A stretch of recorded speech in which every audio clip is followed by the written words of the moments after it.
Ladies and gentlemen, welcome to another video. It's your boy, the Hungry Hornet, and today we are talking about reasons why I nearly sold my Honda 750 Hornet. So I don't know if you can legally marry a piece of machinery, but you know, I've got strong feelings of love for my lovely Hornet. I ride her as much as I can. As you can see, it's windy, it's rainy, it's crap. But that brings me on to reason number uno why I was thinking about selling my Hornet. The number one reason is bike envy. I suffer from something called bike envy. If I see another motorcyclist that has a cool bike, I get a little bit like, you know, sad. I'm like, oh, I wouldn't mind having that bike. Oh, if you got an Indian Chief, I wouldn't mind having that bike. Or oh, you've got an Africa Twin, I wouldn't mind having that bike. And basically it just means that any bike I see that fits a certain sort of mood I'm in that day, I'll have a little bit of a, you know, oh, I should buy that. Why did I buy this? So then you always compare your bike, don't you, to other bikes and go, well, you know, that bike's got cool fog lights, mine hasn't. I love the Hornet, but I literally have bought a bike. So, you know, as you may know, I do a lot of touring, I go a lot of places, see a lot of things on my little bike, on my little Hornet. And I was thinking, well, I should have bought something a bit more suited to the utility that I need it for, instead of being like, oh, Hornet, bang! So, you know, that's one of the main reasons I nearly sold my bike, quite quickly actually, was when I realised, oh. Second reason I nearly sold my bike, insurance. For some reason, if you're riding on a Hornet, they automatically think you're some sort of like Valentino Rossi type that likes to sort of like meow everywhere, and you know, so they sort of like slap you with like a oh, this insurance is going to be expensive.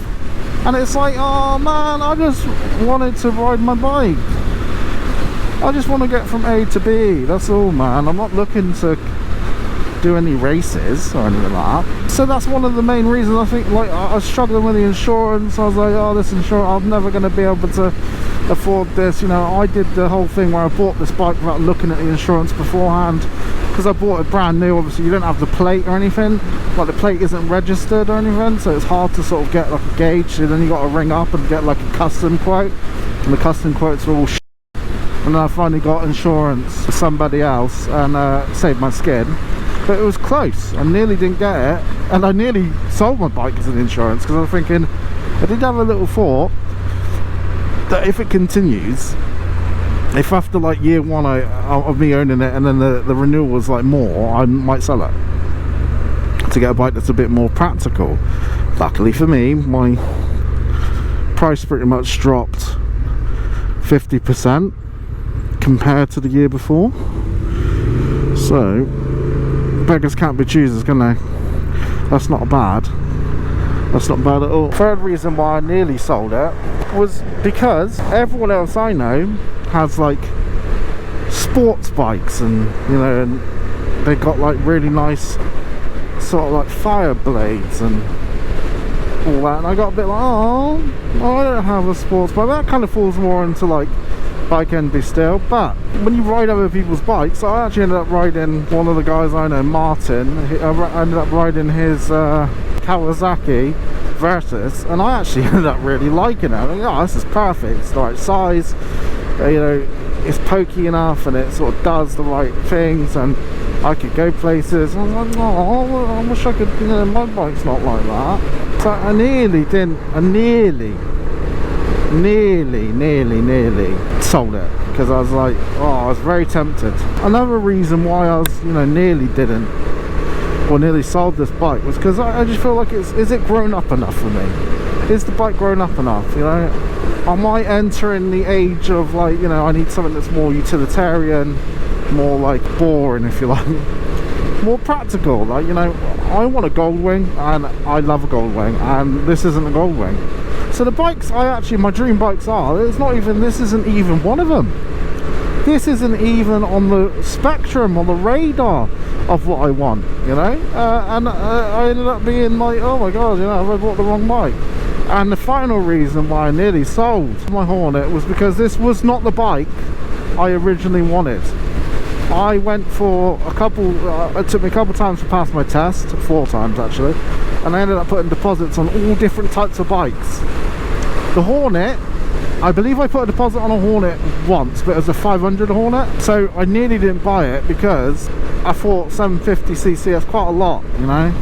So I ended up buying my CB300R, which I loved greatly. It's just a shame because it's like, you know, when I really think about it, I'm glad that I didn't. I'm glad I didn't sell it or didn't nearly buy it, because I absolutely love this bike with a passion. It's my favourite bike ever. I mean, you know, it was a close call, but I nearly sold it on occasions, and I nearly didn't buy it on occasions. And it's just like, I think everything, you know, everything happens for a reason, yeah? Everything. And when it comes to the Hornet, I think there's a reason why I ended up buying this in the end, and I absolutely don't regret it. But there's always a nearly where you ended up selling it, or you ended up like, oh, like I got to the back end of last year thinking, oh, maybe I need to freshen it up, maybe I need to do something else, maybe I need something a bit more utilitarian. And I have thought about getting more of a tourer for me and my wife to enjoy, and I still might, but it's going to end up being a second bike, or third bike in this case, because it'd make more sense, wouldn't it, to do that, than, you know, lose all the value that I'm putting onto this bike. But then part of me also thinks like, oh, you know, I made my bed, I'll lie in it. I like this bike, and it is comfortable, and it does enough for me, and I do want to put 100,000 miles on it. And I'm not going to put 100,000 miles on it if I lock it away, am I? No, it's much like the Grom. That's currently doing nothing at the minute, just sitting around. So yeah, that's the story of how I nearly sold it. A couple times, you know. There's been occasions where I nearly put it on Marketplace, so I'm thinking, oh, is there something, am I missing something? Is it, you know, could I get something that's a little bit more, and then you think, yeah, I could, couldn't I? I could. But then, you know, you come to your senses and think, oh, thank God I didn't do it. And in hindsight, I'm glad that I didn't, because I feel like I've grown with this bike, and I've become one with this bike, and this bike is more, it's definitely more me. And obviously, you know, this bike sort of like made me quite heavy on the content on YouTube and stuff like that, so it's kind of changed my life, this bike has. I'm pretty happy with what it's done. I'm pretty happy how it performs. It's very reliable. It does exactly what I need it to, and that's all you can really ask for, isn't it? So yes, when it's all said and done, yes, I may have nearly sold, or may have nearly thought of not buying the Hornet 750 multiple times due to various reasons like insurance, bike envy and all that sort of stuff. But in the end, I persevered and stayed strong. And what did it get me? It got me a reliable bike that I ride every day and enjoy riding every day. Comfortable. It's seen a lot of Europe.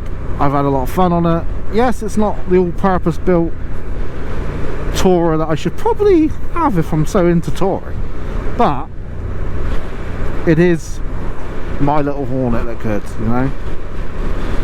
And on that bombshell, I have been the Hungry Hornet. You've been incredible. Until next time, please remember to stay safe, enjoy your ride, and keep it sunny side up. Peace.